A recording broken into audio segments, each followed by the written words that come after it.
ಎಲ್ರಿಗೂ ನಮಸ್ಕಾರ ರೀ. ಅಪ್ಪಾಜಿ ಅಡುಗೆ ಮನೆ ಯೂಟ್ಯೂಬ್ ಚಾನಲ್ಗೆ ಮತ್ತೊಮ್ಮೆ ಎಲ್ಲರಿಗೂ ಸ್ವಾಗತ ರೀ. ಇವತ್ತು ಸಿಂಪಲ್ಲಾಗಿ ಕಾಯಿ ಹಾಲು ರೆಸಿಪಿ ನಿಮ್ಮ ಜೊತೆ ಶೇರ್ ಮಾಡ್ಕೊಳ್ತೀನಿ. ಇದಕ್ಕೆ ನಾನಿಲ್ಲಿ ಒಂದು 2 ಚಮಚದಷ್ಟು ಅಕ್ಕಿನ ಒಂದು 2 ತಾಸು ನೆನೆಸಿದ್ದೆ. 2 ತಾಸು ನೆನೆಸ್ಬೇಕು ಅಂತ ಏನಿಲ್ಲ, 1-1.5 ತಾಸು ನೆನೆಸಿದ್ರು ಕೂಡ ನಡೆಯುತ್ತೆ. 2 ಏಲಕ್ಕಿ, ಒಂದು ಸ್ವಲ್ಪ ಗಸಗಸೆ, ಒಂದು ಬೌಲಷ್ಟು ಬೆಲ್ಲ ತೊಗೊಂಡಿದ್ದೀನಿ. ಬೆಲ್ಲ ನಿಮ್ಮ ಸ್ವೀಟಿಗೆ ಅನುಗುಣವಾಗಿ ತೊಗೊಳ್ಳಿ. ಹಾಗೆ 1 ಬೌಲಷ್ಟು ಹಸಿದು ಫ್ರೆಶ್ ಆಗಿರೋಂಥ ಕಾಯಿ ತುರಿನ ತೊಗೊಂಡಿದ್ದೀನಿ. ನಾನಿಲ್ಲಿ ಒಂದು ಮಿಕ್ಸಿ ಜಾರಿಗೆ ಮೊದಲು ತುರಿದಿರೋಂಥ ಕೊಬ್ಬರಿ ಹಾಗೆ ನೆನೆಸಿರೋ ಅಕ್ಕಿನ ನೀರು ಸಮೇತ ಹಾಕ್ಕೊಂಡಿದ್ದೀನಿ. ಅಕ್ಕಿನ ನೀಟಾಗಿ 1-2 ಸರಿ ವಾಶ್ ಮಾಡಿಕೊಂಡ್ರೆ ನೀರು ಸಮೇತ ಹಾಕ್ಕೊಬೋದು. ಹಾಗೆ ಏಲಕ್ಕಿ ಸಿಪ್ಪೆ ತೆಗೆದು ಏಲಕ್ಕಿ ಹಾಕಿ ಗಸಗಸೆ ಹಾಕಿ ಇದನ್ನು ಪೇಸ್ಟ್ ಮಾಡ್ಕೋಬೇಕು. ಅದು ಪೇಸ್ಟ್ ಮಾಡ್ಕೊಳ್ಳೋ ಅಷ್ಟರಲ್ಲಿ ನಾನು ಈ ಕಡೆ ಬೆಲ್ಲ ಏನಿತ್ತು ಅದನ್ನು ಕರಗಿಸೋದಕ್ಕೂ ಕೂಡ ಇಟ್ಕೊಂಡಿದ್ದೀನಿ. ನೋಡಿ, ಈ ರೀತಿ ನೈಸಾಗಿ ಪೇಸ್ಟ್ ಮಾಡಿಕೊಂಡ್ರೆ ಸಾಕಾಗುತ್ತೆ. ಇದನ್ನೇನು ಸೋಸೋ ಅವಶ್ಯಕತೆ ಇಲ್ಲ.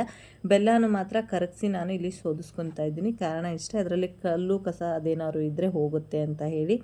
ಈಗ ಕರಗಿಸ್ಕೊಂಡಿರೋ ಬೆಲ್ಲನ ಕಾಯಿ ಮತ್ತು ಗಸಗಸೆ ಅಕ್ಕಿ ಅದನ್ನೇನು ರುಬ್ಕೊಂಡಿದ್ವಿ ಅದಕ್ಕೆ ಸೋದಿಸ್ಕೊಂಡು ನೀರು ಎಷ್ಟು ಬೇಕೋ ನೋಡ್ಕೊಳ್ಳಿ ತಿಕ್ನೆಸ್ಸು. ಇದನ್ನು ತಳ್ಳಗೂ ಮಾಡ್ಕೋಬೋದು, ಗಟ್ಟಿಯಾಗಿನೂ ಕೂಡ ಮಾಡ್ಕೋಬೋದು.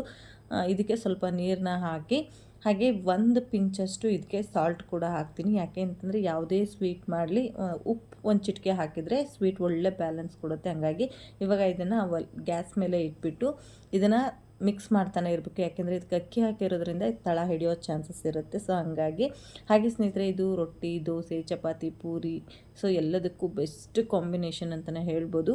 ಇದು ಯಾವುದು ಬೇಡ ಅಂತಂದರೆ ಬರೀ ಬಾಯಲ್ಲಿ ಊಟ ಮಾಡೋದಕ್ಕೂ ಕೂಡ ತುಂಬ ಚೆನ್ನಾಗಿರುತ್ತೆ. ಇವತ್ತು ನಾನು ಬರೀ ಬಾಯಲ್ಲಿ ಊಟ ಮಾಡೋಣ ಅಂಥೇಳಿ ಈ ರೆಸಿಪಿನ ಮಾಡ್ಕೊಂಡಿದ್ದೀನಿ.